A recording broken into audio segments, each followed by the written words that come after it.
Are we ready? Okay. So Maharaj, we're just going to read a couple of verses from Prabhupada and then Chaitanya-charitamrta. And please, make commentary if you can, if you want, on these verses.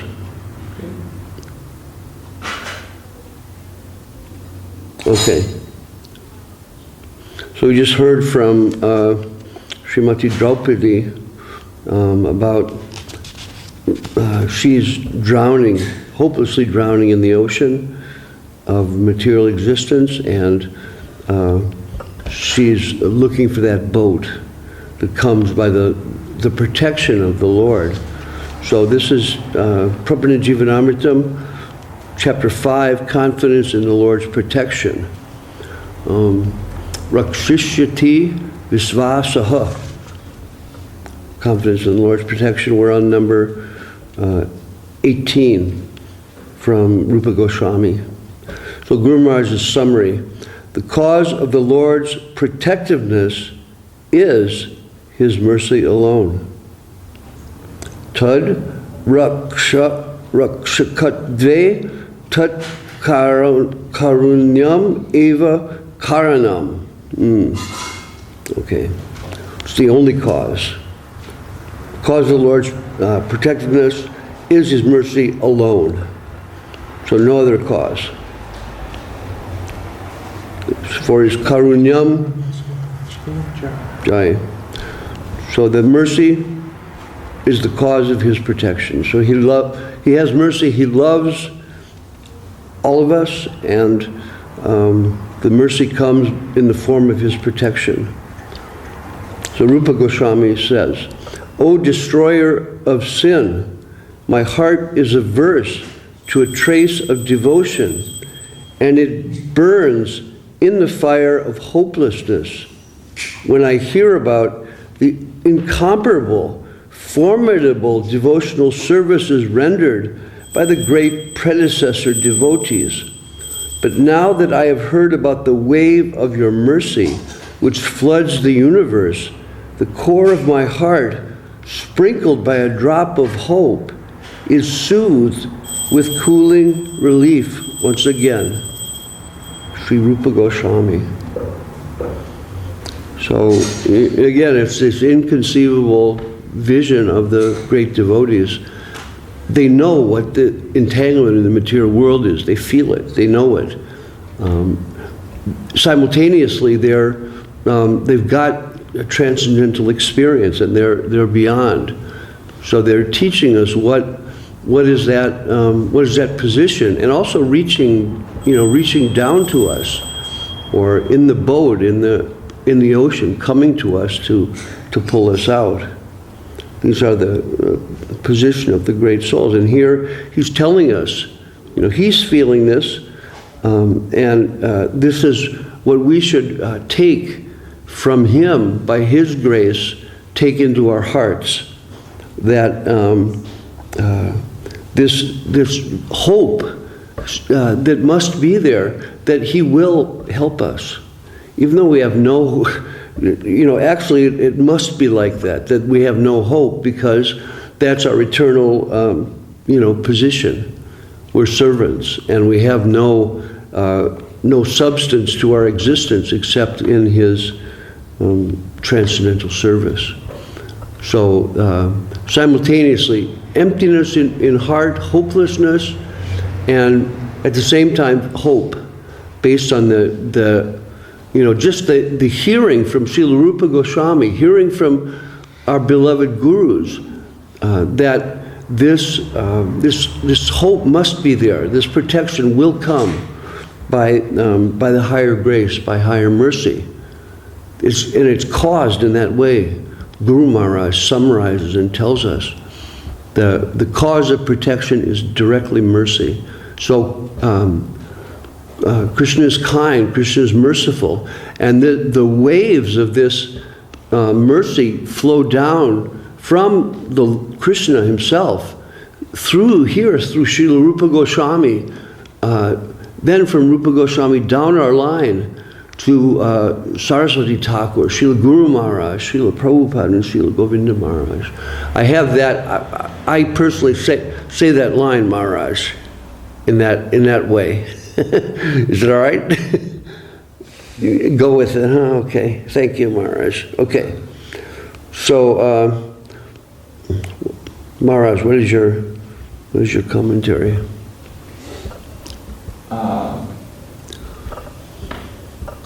Well, to hear about the service of great devotees makes our heart burn with hopelessness. And sometimes when we hear about the service of great devotees, it makes our heart very happy. And we're amazed and impressed and inspired and everything by the wonderful service of the devotees.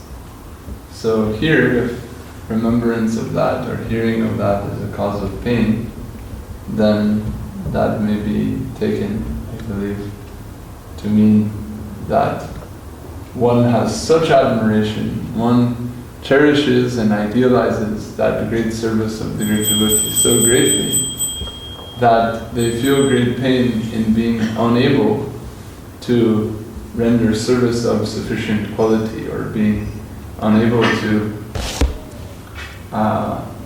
follow suit, so to speak, and to know what is the standard of pure devotion, to know what sort of high standard of devotion has been set and is known to be pleasing to the Lord, then one may feel very far from that. So one is really saddened, we can say, by the repentance one feels for one's own shortcomings, not out of some sort of competition with higher devotees, or even a sense of having to compete or having to reach a particular standard, so to speak, but simply to feel that this longing to come out from these anarthas that one is suffering from. But at the same time, reflecting on that situation, to know that the mercy of the Lord is always there, even for a misbehaved child, or even for a lost soul, or even for one who is suffering, then always there is hope. The Lord is more merciful than we are bad. So no matter how bad we may be, or how far off we may be by comparison to others, it's never enough to actually become hopeless or become bereft of any prospect, because the Lord is always greater than us, and His grace is always greater than our own misbehavior. So that He protects us, that He is merciful to us, that is the sustenance, that is the perpetual hope always to be found in life. So if we say faith or confidence in the Lord's protection, then if this is the theme of the chapter, then this sloka is coming to say, that our faith in that is our very sustenance. Our faith in that is the very foundation of our prospect. And even if we have no qualification whatsoever, and even if we have so many disqualifications, still there is cause to maintain that confidence. There is nothing that can break that confidence. It should always be maintained. Maharaj, I was just thinking that, feeling hopelessness, and then, kind of simultaneously remembering and trying, and eventually realizing that Krishna will always protect, that actually gives us also like impetus to help people, because they may appear in a very fallen, lost position, but Krishna is really, really kind. He's also going to protect them. So even though we may feel like that,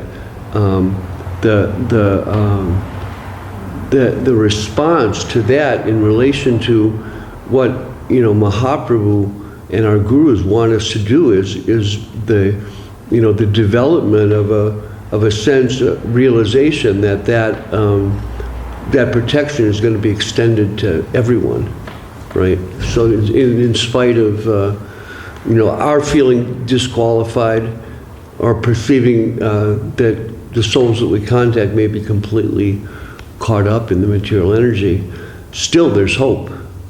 And based on that, we can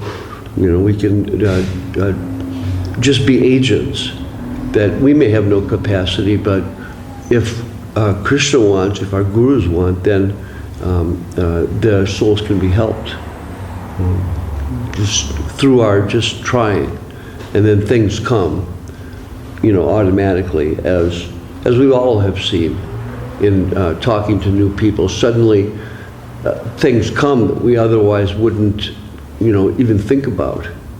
And Srila Prabhupada told us that by preaching, you see your realization. It becomes like solidified within your heart.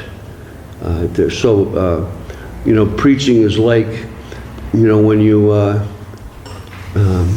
put two elements together and it causes a reaction. What is that one that causes the reaction? Catalyst? A catalyst, yeah.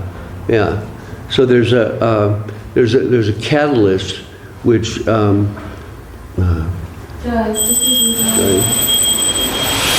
Guru Gauranga Radha Giridhari Ju Ki Jai. Jai. I lost my train of thought. What is that catalyst, Maharaj, that I was going to say? You're talking about the mercy of the Lord, the protection of the Lord is always there for people. Yeah. And when we're trying to offer help to others. Oh, right, yeah. So that catalyst is the not only knowledge, but understanding of the reality of the presence of that, wonderful mercy is like, it pervades like Krishna pervades. And we have to just kind of practice through our sadhana,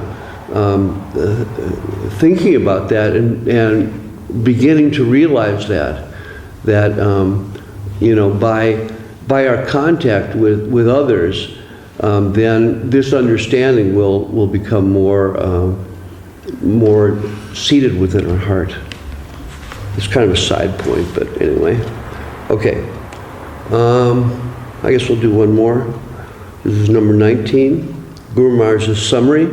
The supreme magnanimity of the Supreme Lord, Sri Chaitanya Dev. So, Bhagavataha Sri Chaitanya Rupasya Param Odaryam. So the magnanimity, Odaryam, magnanimity, means magnanimity is that he has, ultimate kindness and extension. He's extending himself so far to reach to us. So the Lord's position is supreme in that regard. That Bhagavat Sri Chaitanya, that Supreme Lord Sri Chaitanya, in his form is the supreme Param Odaryam, supreme conveyor of magnanimity. He's so kind that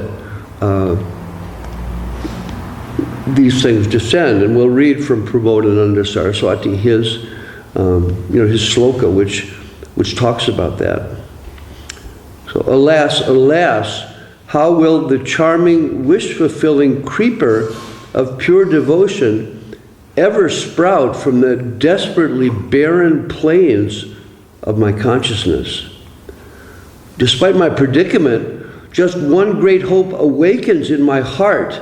By chanting the name of Sri Chaitanya Dev, nothing can remain to be lamented for by anyone at any time. Prabodhananda Saraswati. Do you know where that is from, Maharaj? Chaitanya-charitamrta. Chaitanya-charitamrta.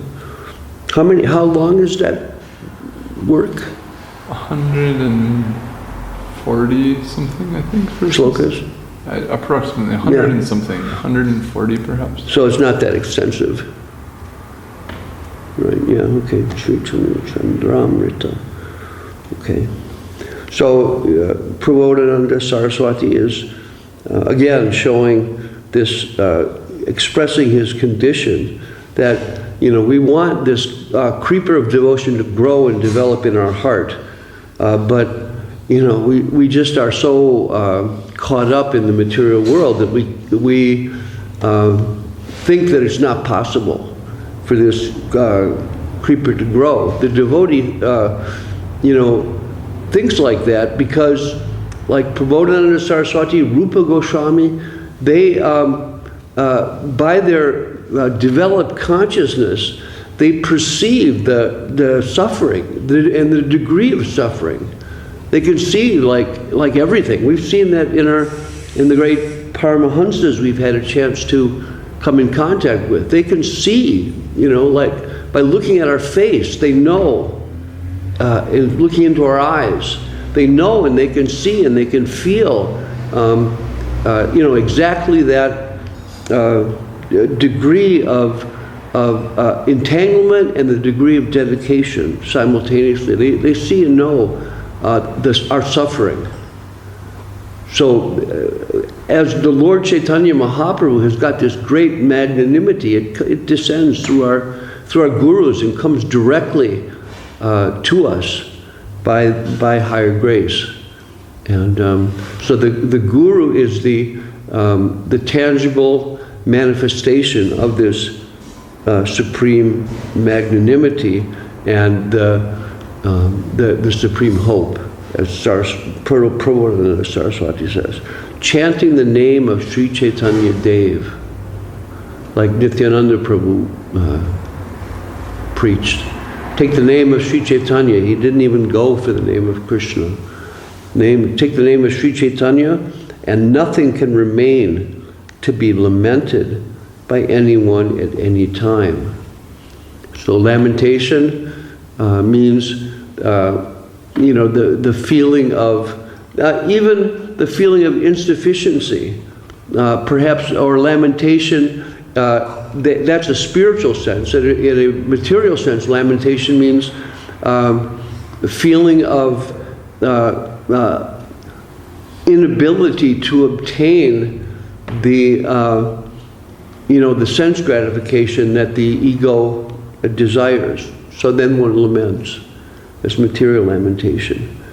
Then on the other side, there's the feeling of insufficiency that we naturally have. So Prabodhananda Saraswati says, despite my predicament, so he feels and he knows that, he can see it, but at the same time, because he's got this body and this, he's there, but he's completely transcendental. But he sees the condition of the souls. And because he sees that and feels it, he feels like compassion and wants to, convey the mercy of Sri Chaitanya Dev. So he's telling us, just take the name of Chaitanya, and nothing can remain to be lamented. I'm sure that must mean, lamentation that comes in the material world, but also, I guess, it destroys the spiritual lamentation because hope comes. So we're in that predicament, caught in the material world, but knowing that there's hope simultaneously. Both things are, happen to us because we're in that condition we're in the middle condition. So we have tendency to be controlled in both ways. So, both things happen to us. But we begin to understand, and eventually we fully realize that the power of that higher energy will eventually overwhelm the lower energy. And we just have to, remain in, or try to remain in a position of, begging to the Lord for mercy, and just doing as best we can to be sincere and not too hypocritical. So Maharaj. Well, this verse reminds me of just this week in Italy, we were reading the Rupa Shiksha about the Bhakti-lila bij and planting that bij in the field of the heart and cultivating that, and then there the main points given are weeding, watering and fencing. With these three things the cultivation will be successful. But here it's referring to the notion that the field is infertile.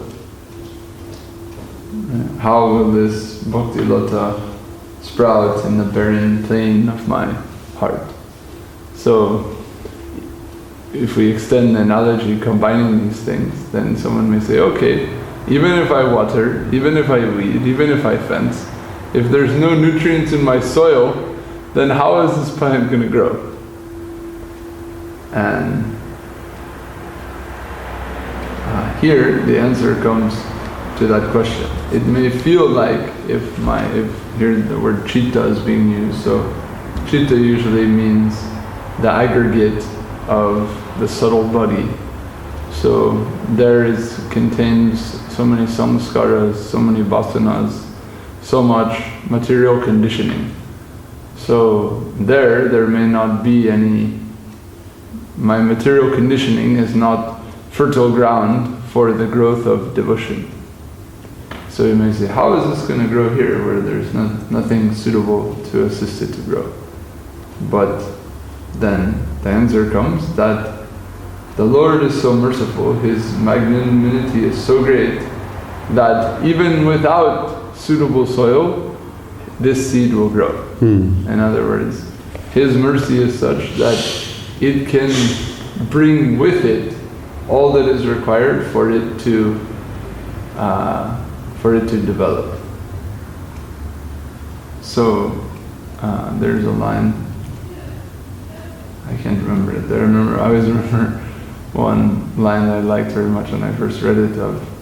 There's one in one of the English texts of Saraswati Thakur. It was talking all about transcendental sound and saying something like, the transcendental sound carries with it into its recipient all the requisites for its accurate transmission, or something like that. Everything's contained. I can't remember that phrase precisely, but along those lines we may say that this is such a wonderful seed that it can grow out of nothing.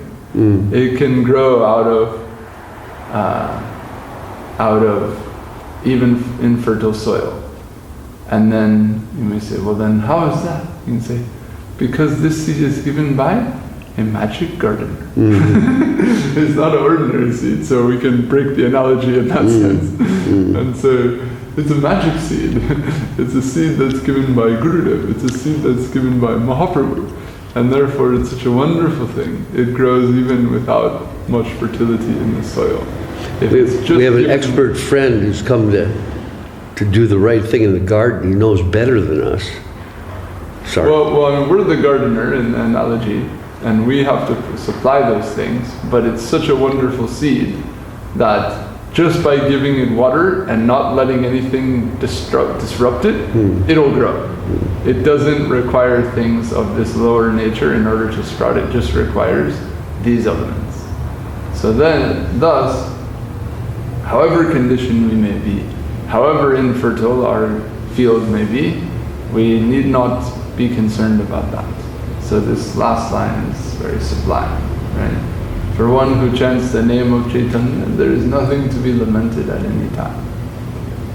So, whatever our fallen condition may be, whatever we're left in, just by having this connection with Mahaprabhu coming through our Guru Varga, just by having this connection with the most supremely magnanimous, outreaching form of the Lord, that is itself the solution to all things. We may also give context to this with those statements in Charitamrita that to chant the name of Krishna, there are offenses to be considered, but in the chanting of the name of Mahaprabhu, no application of judgment of offense.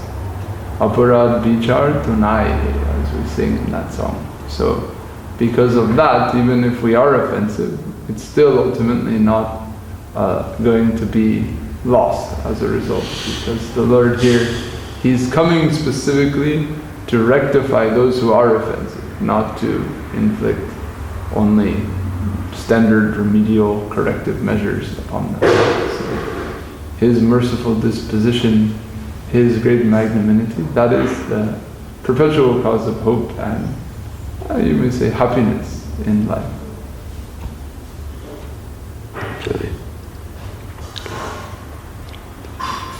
I'll try. I forgot to chant the last sloka. Hahanta chitta bhuvi me paramosha ayam sad bhakti kalpa laktan kurvita katam shat hridyekam eva parama vasayinam asti Chaitanya nama kalayam nakadapi shochaha. Shochaha, that's lamentation, huh? Yeah, something to be lamented, lamentable. Yeah. Na.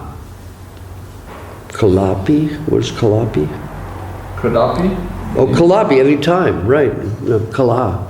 Kada. Oh, I didn't see that. Kadapi. I'm reading it wrong, sorry. No, kalayam. No, kadapi. What is kadapi again?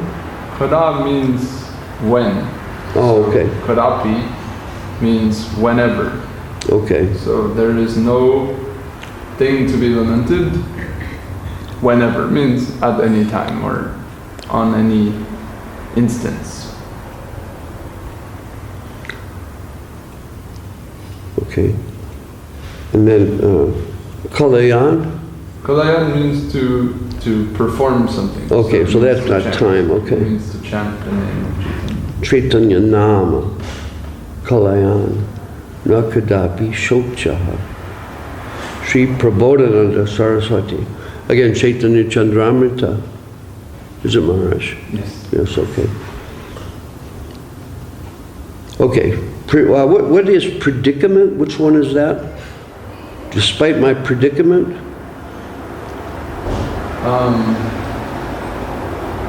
Is it Vanyam? Paramas Vasanyam.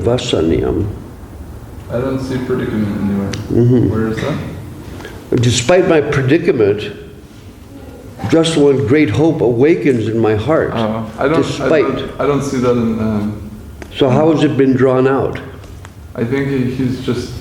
there's tabe, means then, or in such instance, and he may have... the literal meaning is, alas, alas, in the land of the extremely dry land of my heart, how will be sprouted this beautiful bhakti kalpalatika, this beautiful creeper of devotion. Then, in my heart, the only matter which gives rise to great hope that is arising is this, that by chanting the name of Sri Chaitanya Dev, there is nothing can become lamentable for anyone at any time. So that Eva has emphasized, and maybe in that way the notion of predicament is drawn out. Is that? Which Eva are you saying? Hridaya ekam Eva. That Eva is saying that it's my one and only part. Oh, right, okay. Okay, one and only, so yeah. So despite my predicament. I think that's a little liberality taken by the translator to make it clear. Okay. It's not in the Bengali or the... Oh, it's not in the Bengali? No. Okay. It says tabe, which means like then, or in other words, in such an instance. And I think he's taken that to as in this particular Okay, case. right, okay. Little more elaborate way of saying. Having previously described that he's saying in such an instance as what I said before about the barren plain of my consciousness. Yeah. Okay. Everyone follow that okay? I'm sure they did. Without the words in front of them, I'm sure they just memorized the whole thing. Well, don't we have extra Prapanna-jivanamrita? I think we do. Maybe we should, well, anyway, we're done for today, but maybe in the future we can read from, everyone can have a book. That would really be helpful, no doubt. Shri Prapanna-jivanamritam ki jai. Srila Bhakti Rakak Sridhar Dev Goswami Maharaj ki jai. Okay, Sri Chaitanya-charitamrta ki jai. Srila Krishnadas Kaviraj Goswami Maharaj ki jai. Srila A.C. Bhaktivedanta Swami Maharaj Prabhupada ki jai. Srila Bhakti Rakak Sridhar Dev Goswami Maharaj ki jai. Srila Bhakti Sundar Govinda Dev Goswami Maharaj ki jai. Srila Bhakti Nirmala Acharya Maharaj ki jai. Sri Chaitanya-charitamrta Acharya Brinda ki jai. Sri Chaitanya-charitamrta Vaishnava Brinda ki jai. Gaur Premanandi Hari Hari Bol. Okay. All right, so we're on text 163, Adi-lila, chapter 4, and we've just heard from Kaviraj Goswami about the love of the gopis, Rudha Bhava, pure and spotless, without any nirmala, without any nirmala prema, pure and spotless love. And kabu nahi kama, it's not at any time like what we feel in the material world. It's a love of full giving and no expectation of taking. And in the material world, even in what comes out of the material world, people have a sense of that. It means love means like full sacrifice to that beloved person. People kind of sense that, but the problem is in the material world, we feel that a reflection of the ideal, and we're driven by that, but at the same time, we're driven by our own egos to try to fulfill our satisfaction. Anyway, so text 163, the pure love of the gopis has become celebrated by the name lust. My dear devotees of the Lord, headed by Sri Uddhava, desire to taste that love. This verse is from Bhakti Rasamrita Sindhu, 285, 286. They're called waves in Bhakti Rasamrita Sindhu. So it's the first section, second wave? Sure, yeah. Okay. So 285, 286, there's a lot of shlokas in that. Bhakti Rasamrita Sindhu is massive. Okay. Well, what is the first section called, Maharaj, in the second section? They're just called Vibhag, just divisions. Okay. Sections. So there's no particular name for each one, huh? No. Okay. Oh, well, there's east, south, west, and north. Okay. So the eastern section or the eastern division. Okay, and from that comes the notions, sometimes we hear from our gurus about the understanding about what the different directions mean. Is it something like that? Mm-hmm. Yeah, okay. Okay. So it is Sanskrit from the Bhakti Rasamrita Sindhu. Premaiva gopa ramanam kama ityagamati pratam ityudhava daya pyetam vanchanti bhagavat priyaha. The dear devotees of the Supreme Personality. Priya, dear, Bhagavat, Supreme Personality. So the great devotees, all these devotees, Uddhava Adaya, headed by Uddhava, they vanchanti, they desire, they desire to feel that experience of the love that's driven by intense necessity. to give, not to take. It's like reality is not like just empty, like renunciation. When you renounce, you just withdraw and there's nothing there. But reality means, experience of actual, transcendental sentiment. What is the relationship with the Lord? Ultimately, we're driven in a similar way to how people are driven in the material world based on lust. They're driven based on a different kind of kama, which is the intense desire, the necessity in the heart to fully give. And the ultimate position of that fully giving is the gopis, the position of the gopis headed by Srimati Radharani, who's the actual personification and the carrier of that mood, which descends and gives reality to the whole of existence, both spiritual and material. There's no reality in the material world without the presence of that. So that's why people like Freud analyze it as the ultimate thing in the material world is contact with that, driven by that kama. He thinks like that. But then Jung says, no, there's spiritual factors that drive it more. Or anyway, so the understanding of the presence of that may be there, but they don't understand the fact that the only way there could be something like that in this world is if there's something real. So the only way there could be something temporary which drives us in such a way to try to fulfill something that goes beyond the extent of this body, that must mean there's something else there. We have a different kind of desire than we can possibly fulfill in the temporary world. So, the Bhakti-rasamrita Sindhu, Srila Rupa Goswami is saying that the devotees, headed by Sri Uddhava, want to taste that love.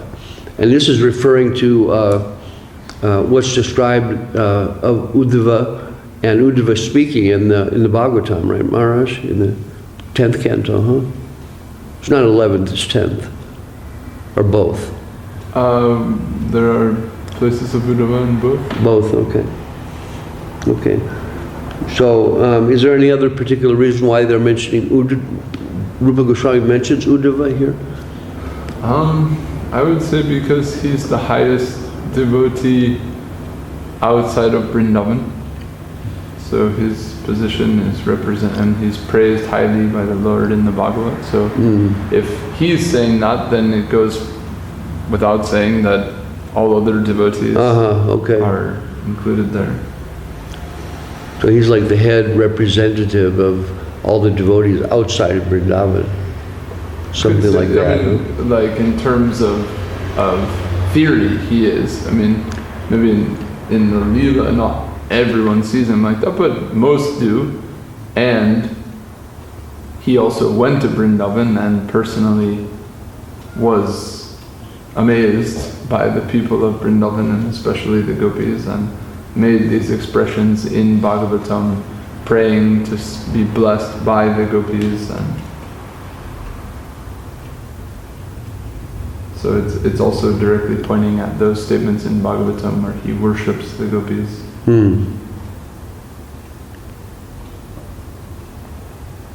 So like Srila Rupa Goswami in Bhakti-rasamrita Sindhu has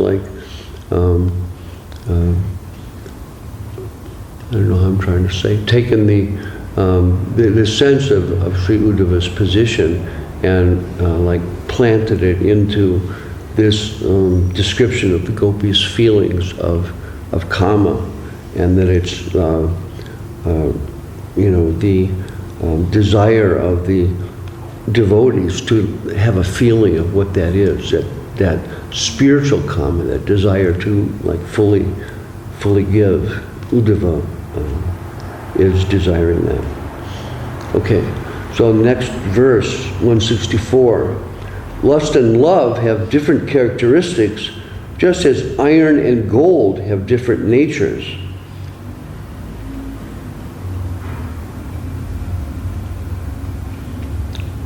So in this case, Srila Prabhupada tells us that this kama that's referred to here, this lust that's referred to here, is the material kama. And then prema itself, which is spiritual love, is completely different. I don't know if this is also implying, it must be implying or stating that also on the spiritual level, these two feelings are distinct and different, like iron and gold. Of course, gold is higher than iron, but at the same time, the function of iron is necessary. Okay, so kama prema dohankara vibhina lakshana laha ara hema yaiche swarupa vilakshana. Okay, vilakshana, they're different in swarup, in nature. Just as loha, iron, and hema, gold, are different. So these two things, kama, prema, the two of them, don't hakara, the two of them are vibhina, separate, and lakshana, symptoms. They're separate symptoms of the experience of, in this case, the gopis, and simultaneously the distinction between material kama and spiritual love. So I think the idea is that in a spiritual sense, this kama is infused with pure prema, which is pure, selfless, amala, spotless. We just read, spotless love that at the same time drives them in such a way so that they have intense desire to come into the state of full giving. Iron and gold. Okay, Maharaj, anything? No. Okay, let's squeeze in one more. This has a big purport, we'll see. Okay, this is 165. The desire to gratify one's own senses is kama, but the desire to please the senses of the Lord is prema. So Kaviraj Goswami is making the distinction in this way, that kama means the drive in the material world that has to do with what we perceive as ourself in this world, and what we perceive as ourself we try to utilize to fulfill the drive and desire that's natural in the soul, and it gets filtered through the perception of the false self. So it comes out as kama, it comes out as lust. So it's something that we have to perceive as coming from a real source, and having a drive that's there in reality, but at the same time understanding that the whole thing is filtered through illusion. So the senses of the material body that we perceive as the self, we want to satisfy. But on the flip side, the devotees want to satisfy not their own senses, but the senses of the Lord. The devotees have senses in a spiritual sense, I guess it's saying here, but they want to satisfy the senses of the Lord in that condition of prema. So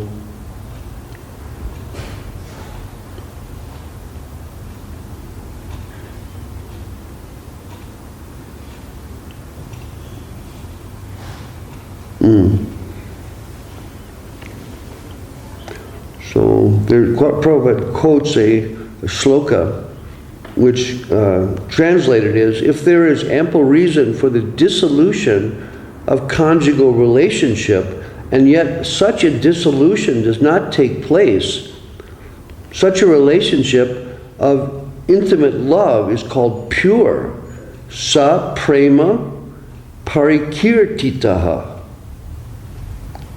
Such a relationship is called pure. Okay, so ample reason for dissolution means that, like, Krishna leaves, and they're left with nothing, emptiness. But there's a reason to just say, well, this is too much, I'm getting out of here. Or, Krishna, the feeling for love for Krishna is so great that there's no question of dissolving that relationship, and it continues. And that's defined as prema. So the author of Sri Chaitanya-charitamrta asserts with authority that sexual love is a matter of personal sense enjoyment. All the regular principles in the Vedas pertaining to desire for power, wealth, and so on are different phases of sense gratification. Acts of sense gratification may be performed under the cover of public welfare, nationalism, religion, altruism, ethical codes, biblical codes, health directives, fruitive action, bashfulness, tolerance, personal comfort, liberation from material bondage, progress, family affection, or fear of social ostracism or legal punishment. But all these categories are different subdivisions of one substance, sense gratification. So the whole setup of the material world is based on that. It's what is being said here is that the desire to fulfill the senses manifests in the material world everywhere.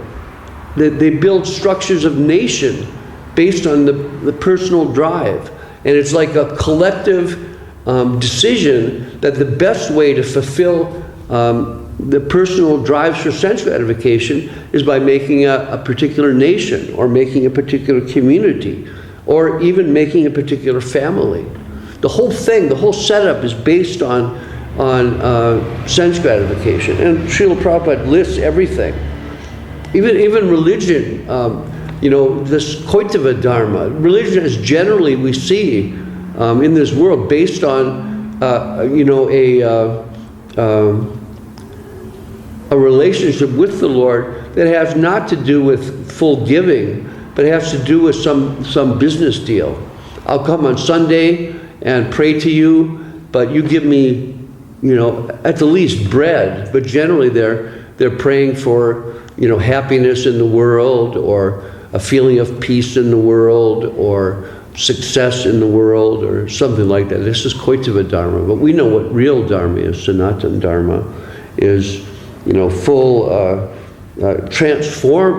transformation, or in the way of following to the root of the tree of the material world, dissolution of that false desire, and simultaneously, proportionate to our surrender, the awakening of that real sense of experience. So in our devotional life, we're like confronted with the previous conditioning that drives us in the wrong direction, but we're also blessed with, a sense at least of the higher reality. And, the whole thing is kind of mixed up, and so we have a hard time clearly determining what is what. But the Guru gives us a structure of life that we can, live in and find that protection of the Lord that this whole chapter is about. Rakshishyati.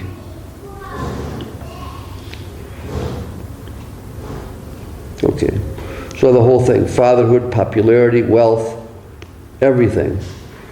Altruism, ethical codes, biblical codes, health directives, everything. And then he goes into personal experiences, personal bashfulness, tolerance, personal comfort, progress, family affection, fear of social ostracism or legal punishment. The whole structure is set up based on sense gratification. the reaction that comes by punishment.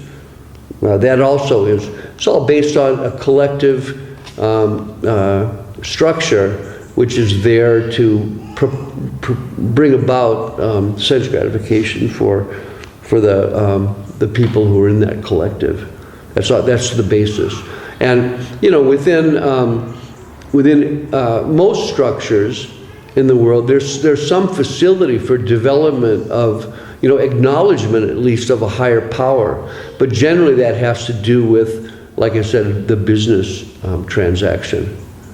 I'm worshiping you, so you give me something, and that's mundane, and it's not in the proper line of real devotion and dedication. It's like demigod worship, more or less. It's not really worship of the Supreme Person, because worship of the Supreme Person must be based on this notion of pure prema or pure kama, giving everything to the Lord. So there's a distinction. So Maharaj? No.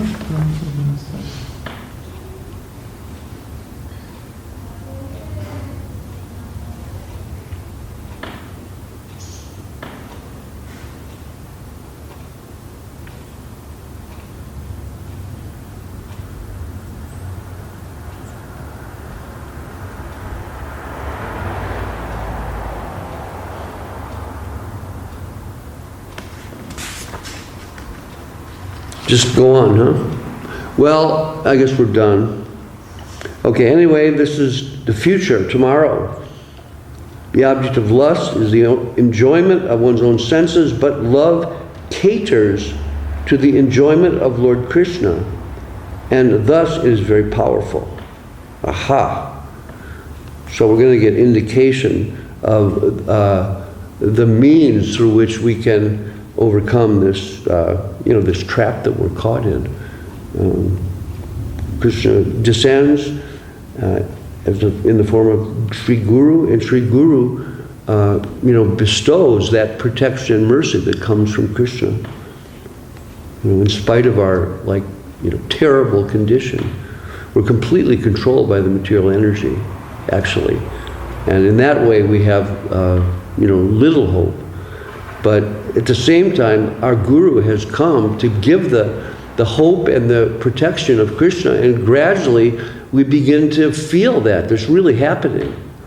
And by the sense of the reality of that happening, we are in a small way kind of driven to go forward as best we can, in spite of our predicament, as it said earlier.